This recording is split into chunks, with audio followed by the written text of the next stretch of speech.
There it goes. Excellent. Well, welcome for all those of you visiting from the outside world. Welcome to the first Planning and Development Subcommittee meeting of the Gloucester City Council.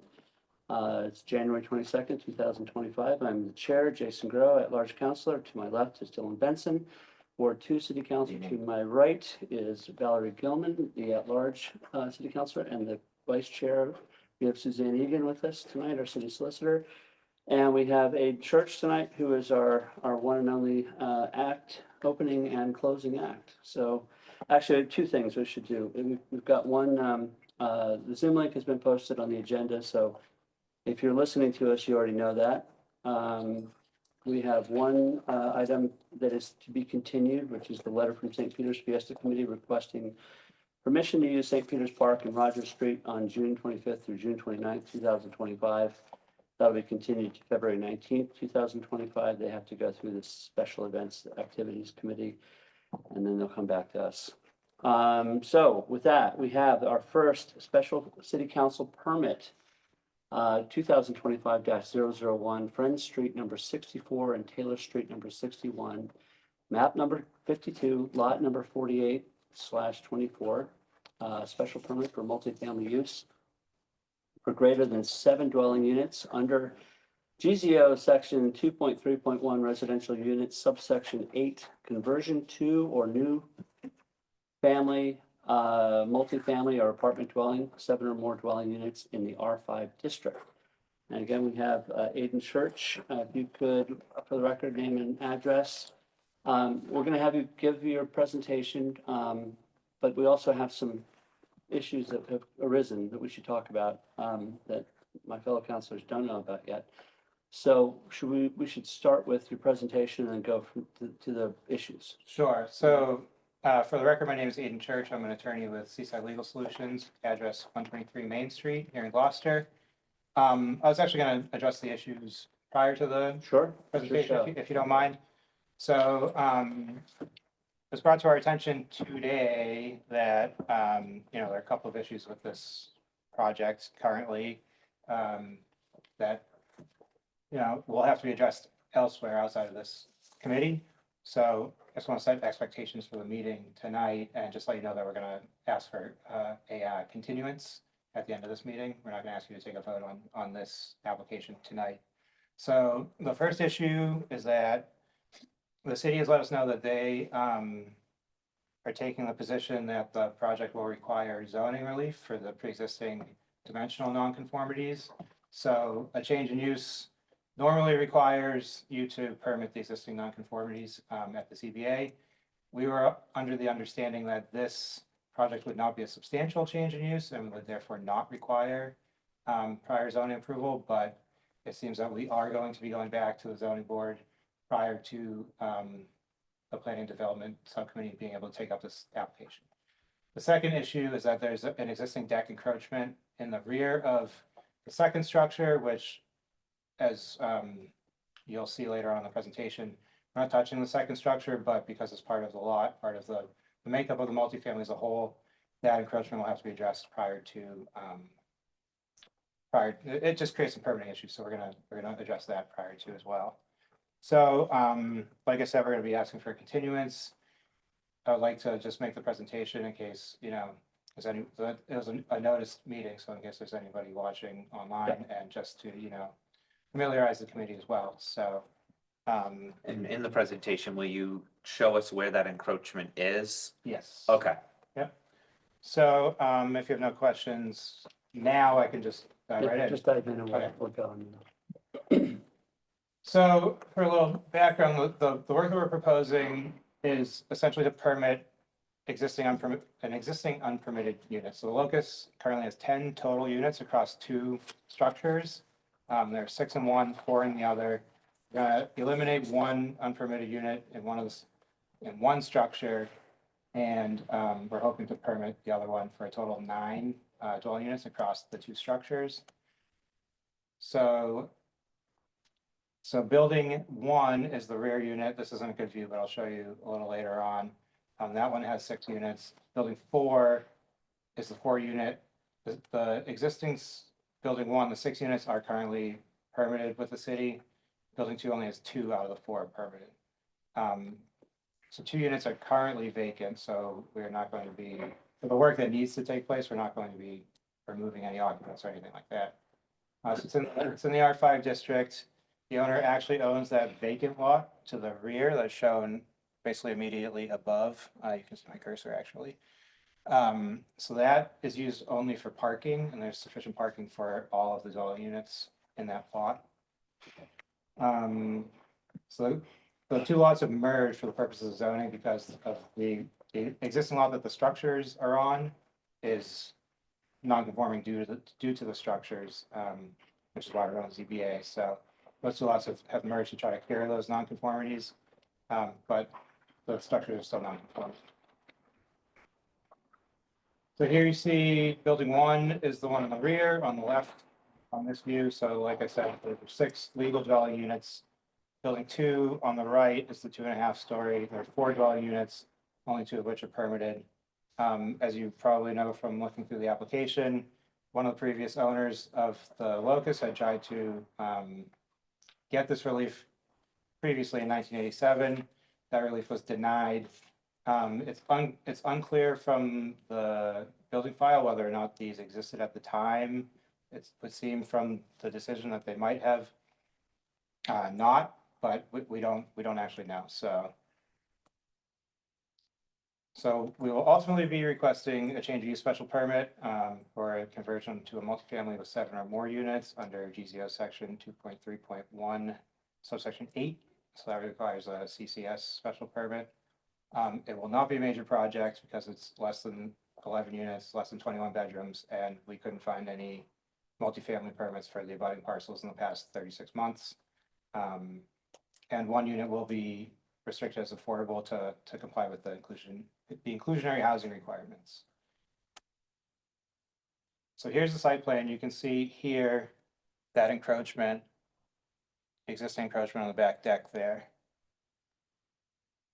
So we had actually submitted 2 site plans just to sort of, because it's a little complicated to try to get the setbacks right on just 1 plan because the setbacks are contingent on the height of the two buildings. So I only included 1 here just because it's not really relevant. So obviously there are 2 structures on this lot.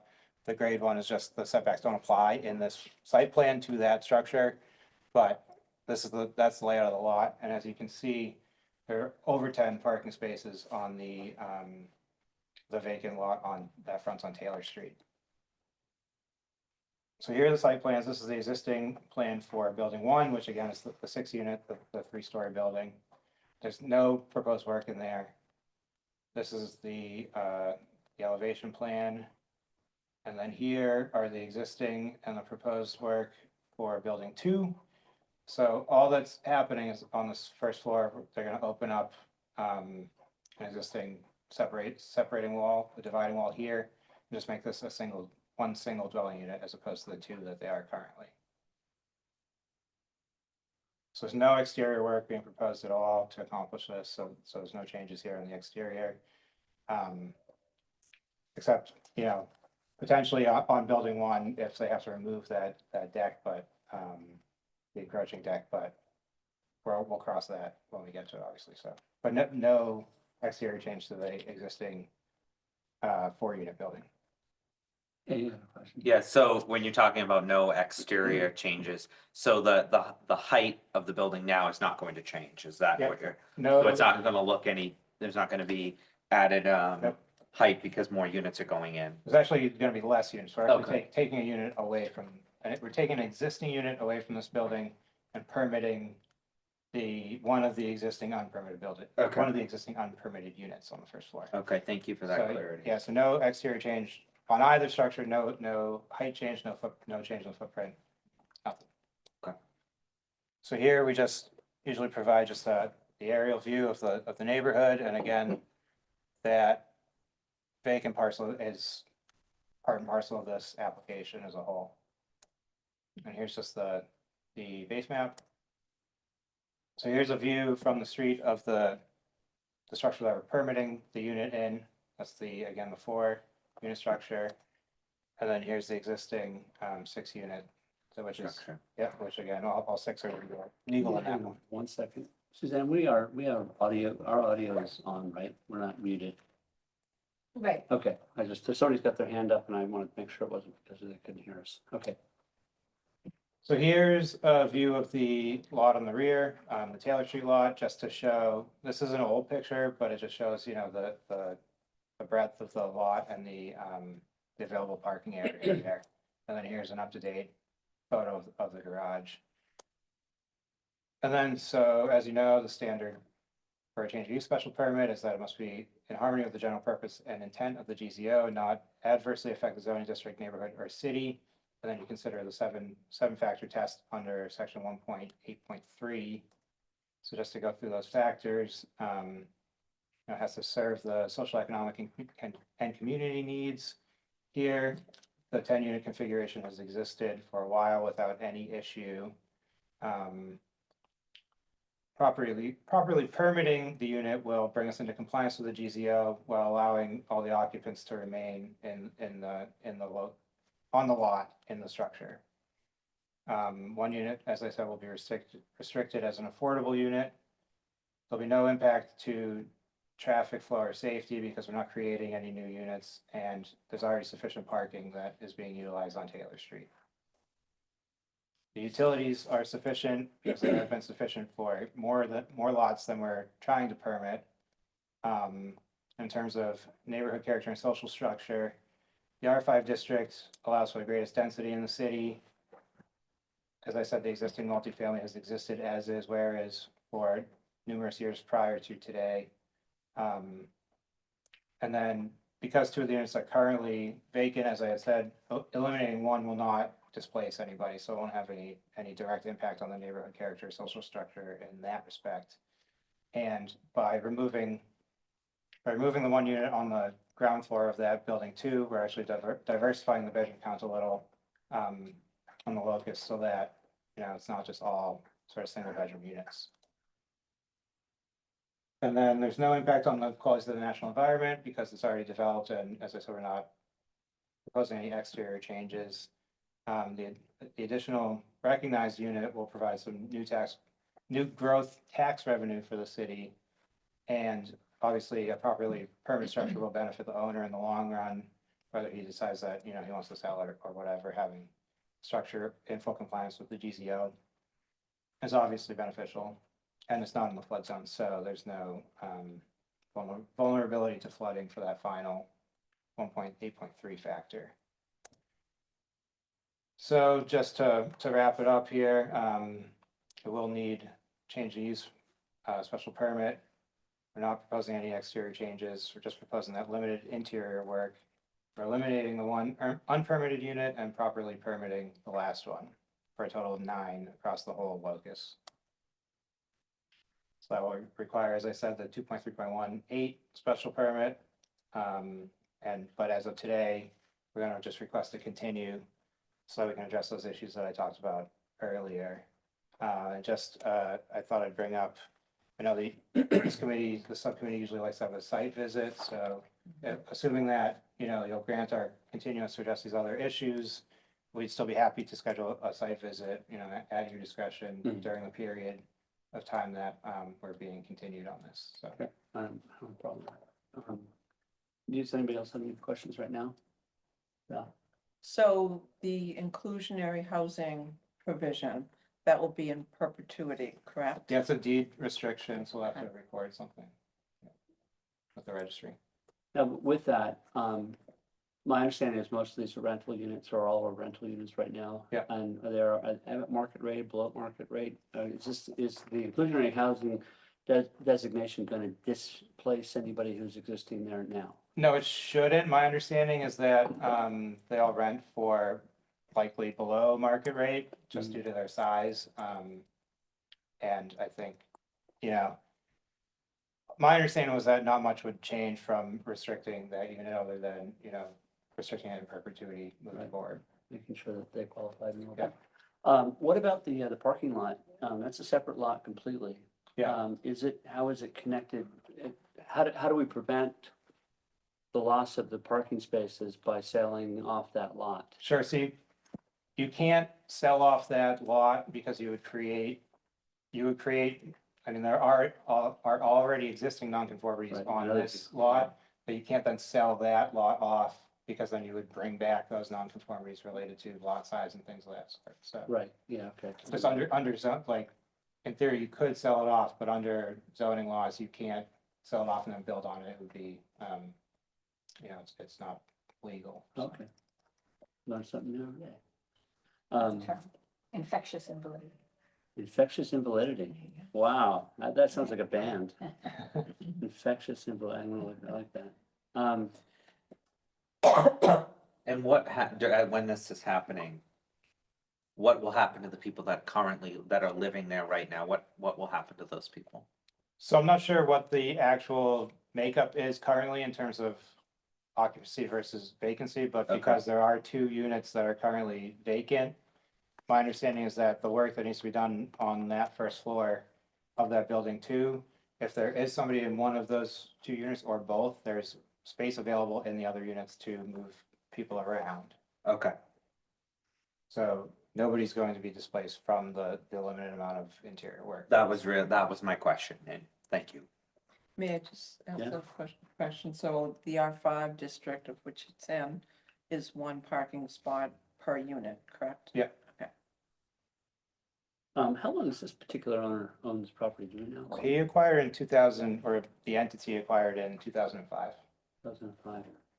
I only asked because I was looking at the, I mean, it looks to me, unless there's a reason that we don't know about, that they essentially got declined at the ZBA and they said, we're gonna build it anyway, and that's kind of what we're dealing with now, right? Yeah, so I mean, you can certainly read that decision to, reach that conclusion.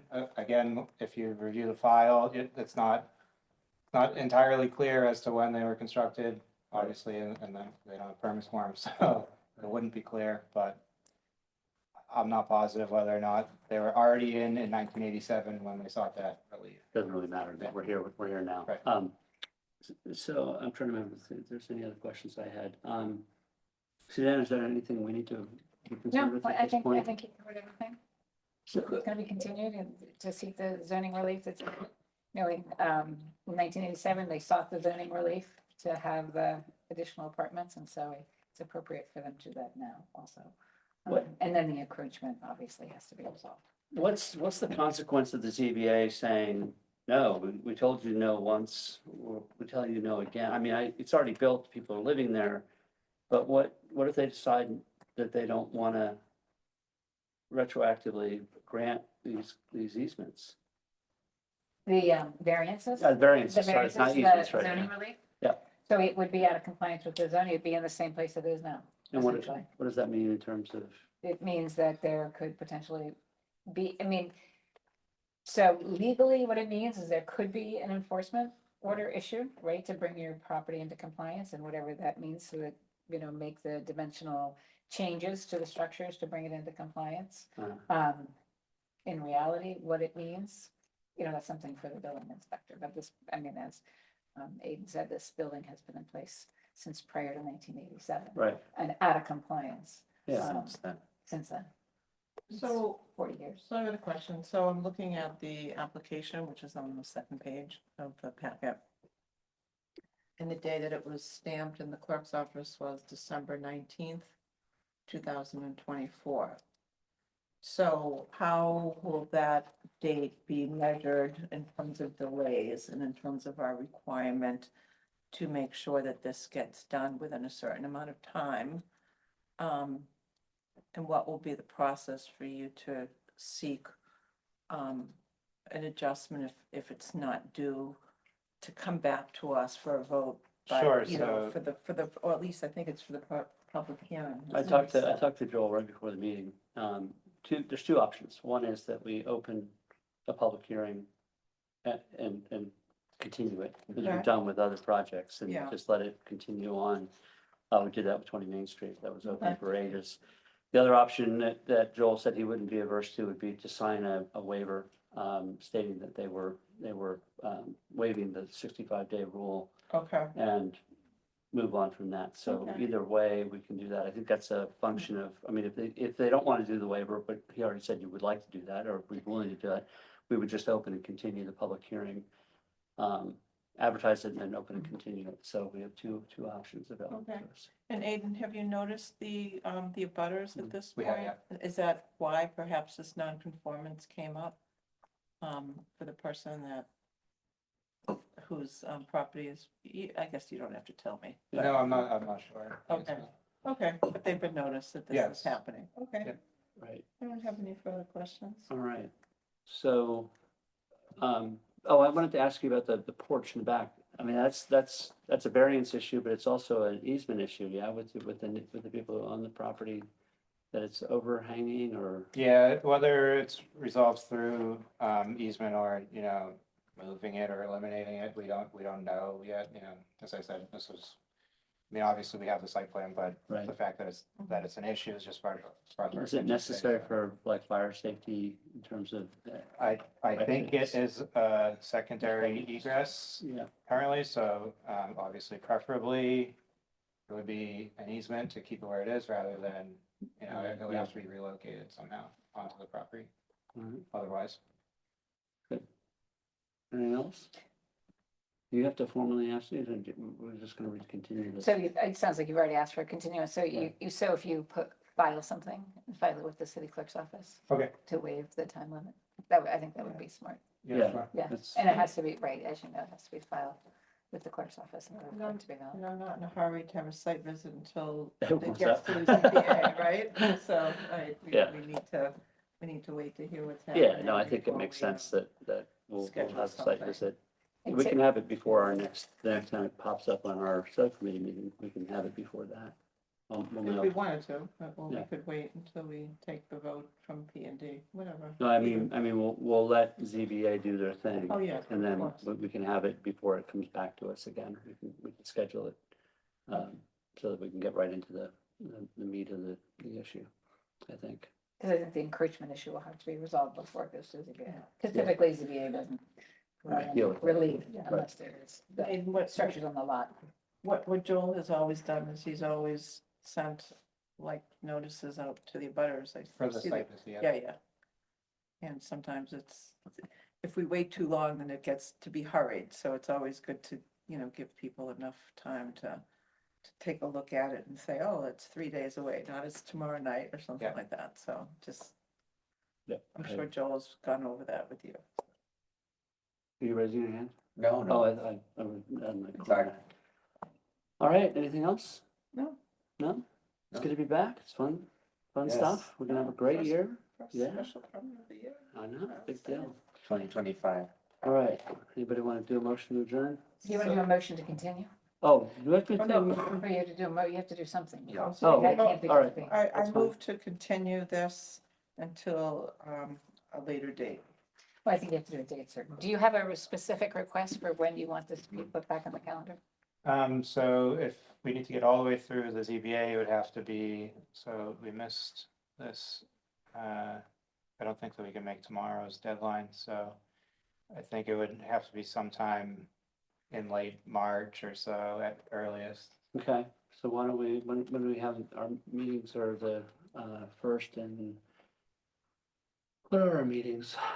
Meetings are, I just forget what days our meetings are at. So would it be Wednesday. better if you're having it in First or March third to maybe Yeah. have it in the first meeting in April? Is that, Yeah. would that be Yeah. better?